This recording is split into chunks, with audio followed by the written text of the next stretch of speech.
चलिए आइए भारत की बात की करते हैं शुरुआत। और आज सबसे पहले बात राम मंदिर चढ़ावे में चोरी की।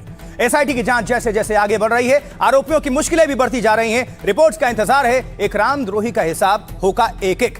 अयोध्या राम मंदिर में चढ़ावे में चोरी को लेकर जांच काफी तेज है। कई लोगों से पूछताछ हुई है, कुछ लोगों को शहर ना छोड़ने को कहा भी गया है।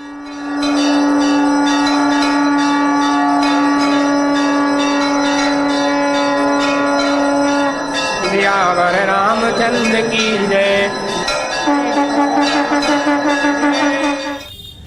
तो एसआईटी की टीम चंदा चोरी की तहकीकात में लगी हुई है, जुटी हुई है और सीसीटीवी खंगाले जा रहे हैं। तो कई लोगों से इसी बीच पूछताछ हो चुकी है।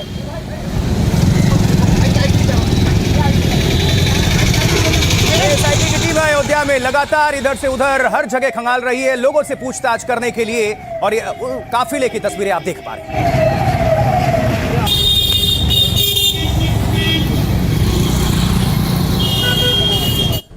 तो राम मंदिर के दान में चोरी की शिकायत लखनऊ में की गई और पुलिस को यह शिकायत दे दी गई है। ये हलचल आप देख रहे हैं। इसी बीच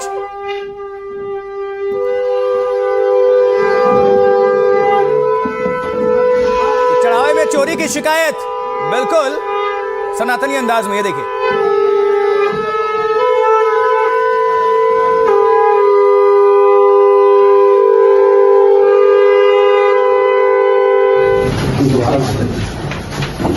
कॉलेज के अंदर तो दिया आई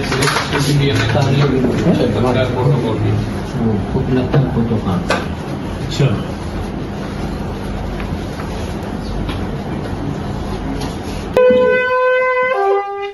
और इसी बीच मुख्यमंत्री योगी आदित्यनाथ आज ललितपुर में थे। यहां उन्होंने अधिकारियों के साथ बैठक की और विकास कार्यों का जायजा लिया। सीएम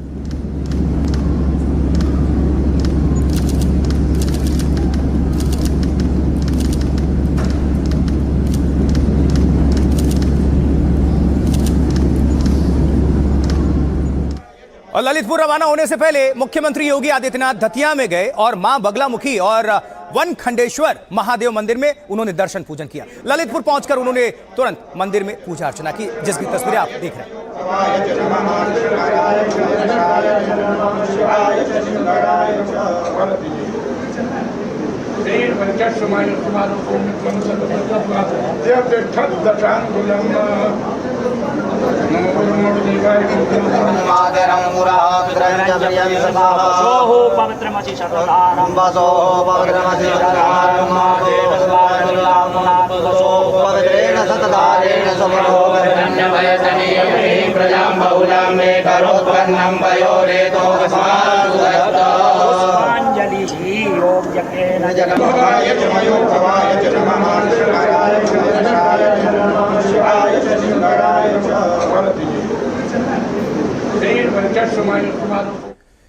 तो राम मंदिर चंदा चोरी मामले में एनडीटीवी का खुलासा भी हुआ। गायब हीरे के हार और चरण पादुका का वीडियो सामने आया है।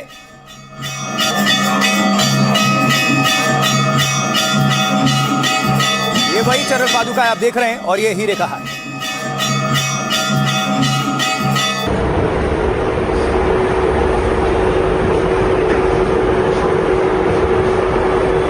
ये इसको रखिए, आप बिल के साथ मुझे दीजिएगा साथ में।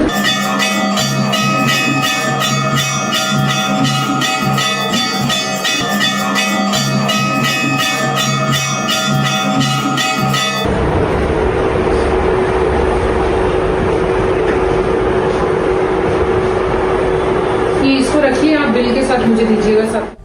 तो राम मंदिर के चढ़ावे में कैसे गोलमाल किया गया, हेरा फेरी, चंदा चोरी के मामले में ट्रस्ट क्यों निशाने पर है, ये सब कुछ आपको डिटेल्स में रख देते हैं सामने। देखिए, चंदा चोरी के मामले में ट्रस्ट के ऊपर कई सवाल खड़े हो रहे हैं इस वक्त। सूत्रों के मुताबिक ट्रस्ट के गठन के बाद इंटरनल ऑडिटर ने रिपोर्ट दी। उस रिपोर्ट में राम मंदिर के चढ़ावे में गड़बड़ियों की बात कही गई थी और दिलचस्प यह है कि उस रिपोर्ट को सिरे से नजरअंदाज कर दिया गया। इसके बाद एक नए शख्स को ट्रस्ट का सीए बना दिया गया। हालांकि ट्रस्ट को किसी नामी फर्म से ऑडिट का सुझाव दिया गया था ताकि गड़बड़ी की आशंका कम हो और जवाबदेही भी तय हो सके, लेकिन सुझाव को ट्रस्ट के पदाधिकारियों ने सिरे से खारिज कर दिया। दलील यह दी गई कि अगर फर्म नामी होगा तो पैसे भी काफी खर्च होंगे। ट्रस्ट के लोगों की राय थी कि लोकल फर्म से कम पैसे में काम चल जाएगा और इसके बाद सस्ते में काम चलाने के नाम पर मनमाने तरीके से काम किया गया। ट्रस्ट से जुड़े लोगों ने अपने दोस्तों करीबियों की एंट्री मंदिर में करवा दी और उन्हें चढ़ावे के प्रबंधन और चढ़ावा गिनने के काम में लगा दिया गया। वो लोग वीवीआईपी के नाम पर लोगों को स्पेशल दर्शन और पूजन कराते थे। जो पूजा करने आते थे वो अपना चढ़ावा इन्हीं लोगों को सौंप दिया करते थे और चढ़ावे के बदले में ये लोग भक्तों को कच्ची रसीद दिया करते थे। दिलचस्प ये है कि रामलला को दान में मिला हीरे से जड़ा एक हार ही गायब। रामलला को एक श्रद्धालु को दी गई सोने की एक चरण पादुका भी गायब। चढ़ावे में मिले सोने चांदी के कई गहने भी चोरी होने का दावा। चर्चा है कि एक सोने की गदा और कई कीमती रामशिलाएं ही गायब हैं। इसी तरह ट्रस्ट को क्लाउड मेमोरी खरीदने का सुझाव दिया गया ताकि सीसीटीवी फुटेज को लंबे समय तक सुरक्षित रखा जा सके। किसी आईटी कंपनी को इस काम में लगाने का भी सुझाव दिया गया। ट्रस्ट ने इन सुझावों को भी ज्यादा खर्च की दलील देकर खारिज कर दिया। सूत्र बता रहे हैं कि ट्रस्ट के कोषाध्यक्ष गोविंद देव गिरी सिर्फ नाम के कोषाध्यक्ष रहे। उनके साइन के लिए दस्तावेज उनके पास लेकर जाना होता था या फिर कोषाध्यक्ष के डिजिटल साइन से काम चलाया जाता था। रोजमर्रा के आय व्यय को लेकर कोषाध्यक्ष ने कोई ध्यान ही नहीं दिया। तो जिन्होंने राम मंदिर में दान किया था, इन आरोपों के बाद उनका क्या कुछ कहना है, आइए जरा सुनते हैं। मैंने जमा कराई तो वो सारी चांदियों का मुझे पूरी रसीद दी गई। ऐसा नहीं है कि उन्होंने हमें रसीद नहीं दी।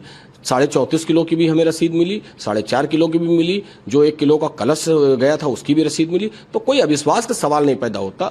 और इन सब चीज़ों में अगर ऐसा व्यक्ति तो कहीं से भी हमें नजर आता तो शायद जब मैं दीपक दान करने गया था तो भी मैं दोबारा ऐसा प्रयास ना करता। ऐसी कोई भी परिस्थिति पैदा होने देगी सरकार, और जो दोषी हैं जल्द ही वो कटघरे में लाके खड़े किए जाएंगे। मुझे लगता है कुछ हल्के लोगों के द्वारा ये की गई घटना है जिसकी वजह से पूरा ट्रस्ट बदनाम हो रहा है।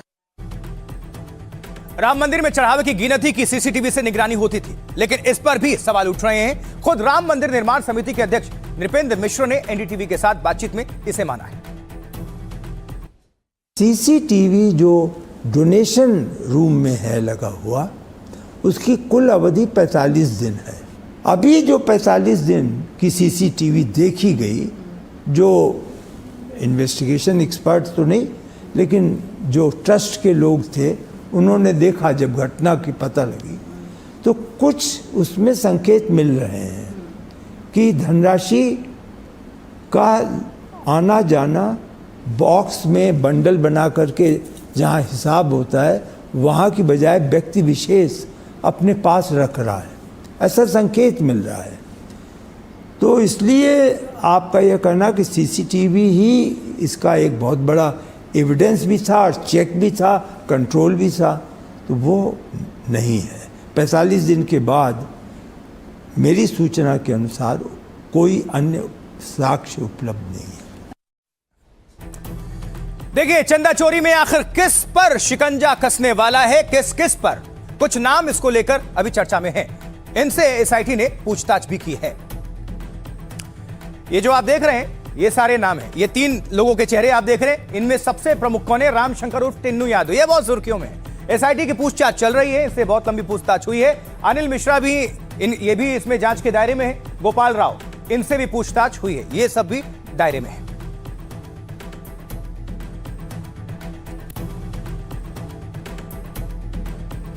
देखिए, एसआईटी की जांच में अब तक क्या कुछ हुआ, फाइनल रिपोर्ट में किस पर शिकंजा कसने वाला है, आइए विस्तार से समझ लेते हैं। देखिए, चंदा चोरी में एसआईटी ने करीब 100 लोगों से पूछताछ की है।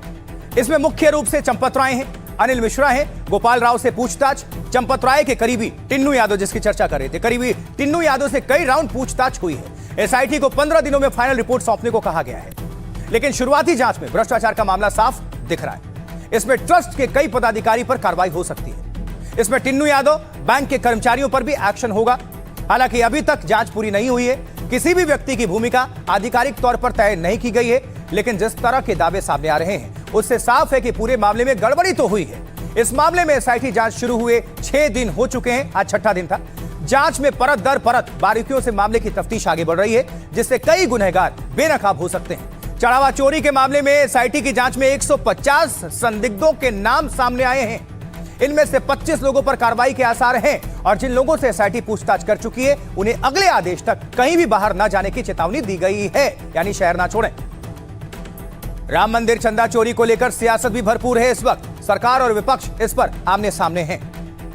रामद्रोही परिवार है, राम भक्तों का खून बहाने वाला परिवार है और उनकी श्रद्धा अयोध्या के प्रति नहीं है, तो दूसरे की श्रद्धा पर सवाल उठाने का काम करते हैं। से बड़ा अधर्मी कौन होगा जो भगवान राम के चोरी मंदिर से कर ले, तो इससे बड़ा अधर्मी कोई नहीं हो सकता। ये सब लोग अधर्मी हैं। इतिहास में ये तो बातें आएंगी कि भगवान राम के मंदिर की चोरी भारतीय जनता पार्टी के लोगों ने कराई है। सरकार का कोई अधिकार उस मंदिर पर नहीं है। वो ट्रस्ट बना हुआ है, ट्रस्ट उसका मालिक है, उसमें सरकार का कोई हस्तक्षेप नहीं है। यदि ट्रस्ट के लोग कहते हैं कि इसमें अगर ये गड़बड़ी हुई है जांच करा दीजिए, तो सरकार के तरफ से एसआईटी गठित हो गई, जांच कर रही है। जांच में जो दोषी पाए जाएंगे उनके खिलाफ कार्रवाई होगी। एसआईटी किसकी जांच कर रही है? न एफआईआर है, किसकी जांच हो रही है? फर्स्ट इन्फॉर्मेशन ही नहीं है। ये तो केवल लोगों को एक भ्रमित करने का माध्यम है और लोगों को ठगने का माध्यम है। 15 दिन नहीं 15 महीने ले लें, ये जितने बड़े बड़े उसमें जो मछलियां हैं उनको पकड़कर जेल भेजे। मेरी मांग है तत्काल जितने 4-5 लोगों का नाम आ रहा सबको जेल भेजा जाए। जनता का पैसा है, तो जब तक एसआईटी की जांच न आ जाए तब तक उस पर बयान देना उचित नहीं होगा। लेकिन इस तरह की अगर सत्य घटना तो गलत है और यह शर्मनाक है। ऐसी घटनाएं न घटे, फिर से उसके लिए बड़े कानून बनने चाहिए। इस सरकार ने कभी जांच और कानून और कोर्ट का इंतजार नहीं किया। आज वो सरकार कह रही है कि जांच का हम इंतजार करेंगे। क्यों इतनी सहानुभूति चंदा चोरों के साथ क्यों है? क्यों नहीं योगी आदित्यनाथ ये कहते कि हमारे पास जिन जिन के नाम आएंगे कल ही उनके घरों पे बुलडोजर चलाऊंगा और उनके घरों को निस्ते नाबूद कर दूंगा। ये सहानुभूति चंदा चोरों के प्रति क्यों दिखाई जा रही है? चलिए, पॉलिटिकल रिएक्शंस आपके सामने हमने रख दिए, राजनीतिक प्रतिक्रियाएं आपने सुन ली, लेकिन देखिए फर्जीवाड़ा किस हद तक है। फर्जी लोगो बनाकर भी बड़ा फर्जीवाड़ा किया गया है। कैसे? नकली लोगो बनाकर श्रद्धालुओं से दान लिए गए और अब सब एसआईटी के रडार पर हैं। ये जरा लोगो आप देख लीजिए, 2 लोगो आपको नजर आ रहा होगा, एक फर्जी है और एक असली है। आप देखिए जरा, लिखा हुआ है हमने, ये दाहिने साइड वाला असली है और इस तरफ वाला फर्जी है।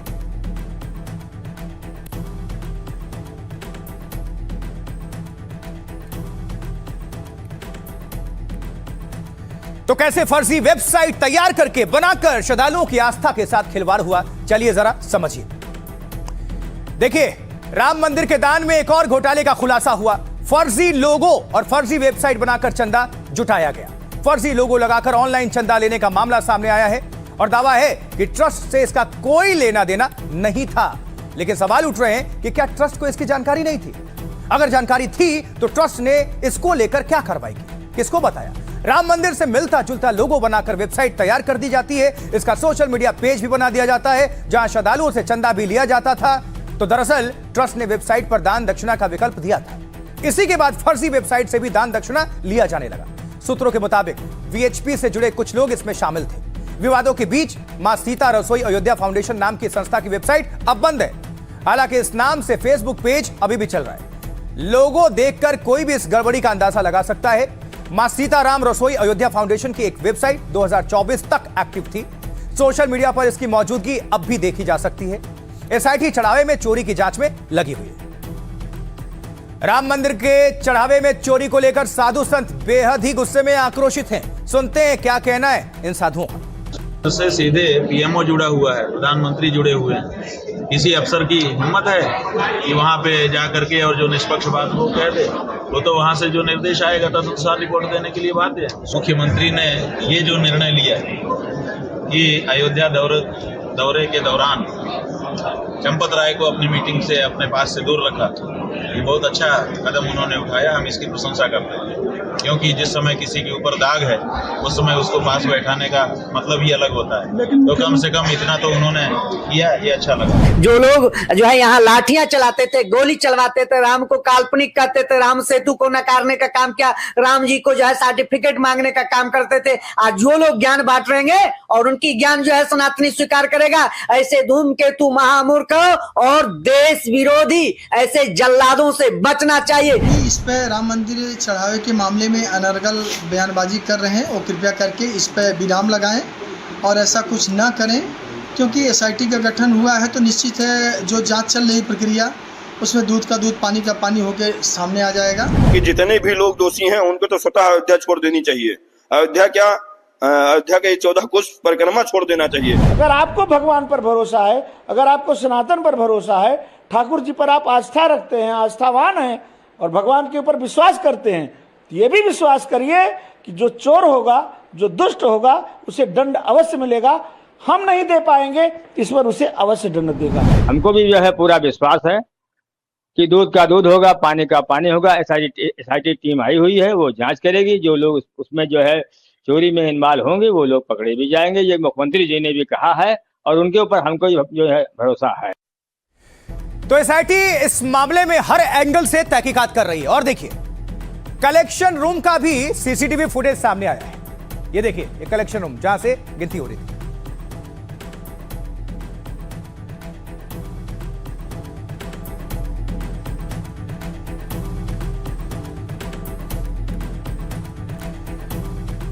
और आगे बढ़ते हुए थोड़ी और जानकारी दे दें, टिन्नू यादव क्यों सबसे ज्यादा रडार पर है, तो समझ लीजिए इसको। अब देखिए, वॉकी टॉकी से आखिर उसने कैसे खेल कर दिया, ये जान लीजिए। चंपत राय के करीबी टिन्नू यादव पर कार्रवाई की पूरी तैयारी चल रही है। चढ़ावे में हेरा फेरी के आरोप में टिन्नू यादव पर केस दर्ज किया जा सकता है। इस बीच टिन्नू यादव को लेकर नई नई जानकारियां भी सामने आ रही हैं। लोग बता रहे हैं कि रामशंकर यादव और टिन्नू यादव का काफी रसूख था। ट्रस्ट में वो किसी भी पद पर नहीं था, लेकिन सभी पदों से ऊपर था। टिन्नू हमेशा वॉकी टॉकी लेकर चलता था, उसी से सबको निर्देश देता था और उसी वॉकी टॉकी की मदद से वो लोगों की एंट्री वीवीआईपी गेट से कराता था। टिन्नू यादव के कहने पर किसी को भी वीवीआईपी गेट से एंट्री मिल जाती थी। अगर टिन्नू ने मैसेज कर दिया तो कोई उस शख्स को रोक नहीं सकता था। दर्शन के बाद टिन्नू फिर से उसी व्यवस्था से वीवीआईपी गेट से वापस भेज देता था अपने मेहमान को। वीवीआईपी गेट से कई बार विधायकों और अधिकारियों को भी एंट्री नहीं मिलती, लेकिन टिन्नू जिसको चाहता था उसको वीवीआईपी गेट से एंट्री मिलती थी। सालों से मंदिर सुरक्षा में लगे रेडियो ऑपरेटर अर्जुन से उसकी गहरी दोस्ती थी। अब सवाल उठ रहे हैं कि टिन्नू यादव को वॉकी टॉकी किसने दी? अगर यह सरकारी वॉकी टॉकी था तो उसे किस हैसियत से दिया गया, और अगर यह प्राइवेट था तो उसकी फ्रीक्वेंसी सरकारी सुरक्षा कर्मियों से कैसे मैच हुई? ये सवालात हैं और इस पर टिन्नू यादव ने क्या सफाई दी थी और पुजारी क्या कह रहे हैं, आपको सुनना चाहिए। सुनिए जरा। जो हमारे ऊपर आरोप लगा रहे हैं लोग, 50 करोड़ की संपत्ति है, वो तो भगवान जान रहे हैं सारा। इन लोगों को सफाई देने का क्या मतलब है हमारा, कि भगवान इनका निर्णय करेंगे। सारे जब साक्ष्य मिलने लगे तो जिस परिवार ने हार भेंट किया था उन्होंने मैसेज किया कि गुरुजी मेरे हार का क्या हुआ, वो चढ़ा कि नहीं भगवान को। तब मुझे याद आया, तब मैं उस पर सक्रिय हो गया, मैंने संपर्क किया, बात किया। तो अब कहते हैं कि उसे तो गला दिया गया और गला करके ईंट बना के रख दिया गया। टिन्नू को ही हाथ में हम लोग दिए थे, तो टिन्नू से ही पूछ सकते थे, दूसरा किससे हम पूछेंगे? जो परिचित होता है उसी से पूछा जाता है, परिचित के माध्यम से ही दान भेंट किया जाता है। तो उनके माध्यम से भेंट किया था, उनसे हमने पूछा, भाई आपने रसीद नहीं दी, आपने फोटो नहीं दिया, उस परिवार को कष्ट हो रहा है, एक फोटो उन्हें मिल जाता तो वो अपने पूजा घर में न जाने जिंदगी भर बेचारा सजा के रखता कि मैंने ये हार भगवान को भेंट किया था, देखो उनके गले में कितना सुंदर शोभा दे रहा है। पर अब भक्तों के आस्था के साथ खिलवाड़ किया जा रहा है। चलिए, ये बात हमने कर ली अयोध्या की और चोरी की, और इसको लेकर एक्शन। आगे बढ़ते हैं। अगली खबर महाराष्ट्र से है, यह भी आज की एक बड़ी खबर है। कैसे? क्योंकि आज देखिए एक बहुत बड़ा हादसा हुआ। महाराष्ट्र के हनुमान मंदिर में बहुत बड़ा हादसा हुआ। ये तस्वीर आप देख रहे हैं और इसको लेकर आपको अपडेट भी कर दें। ये सीसीटीवी तस्वीर आप देख लीजिए पहले, और ये देखिए जरा, भक्त लाइन में लगे थे, तभी अचानक मंदिर की छत भर भराकर नीचे गिर जाती है।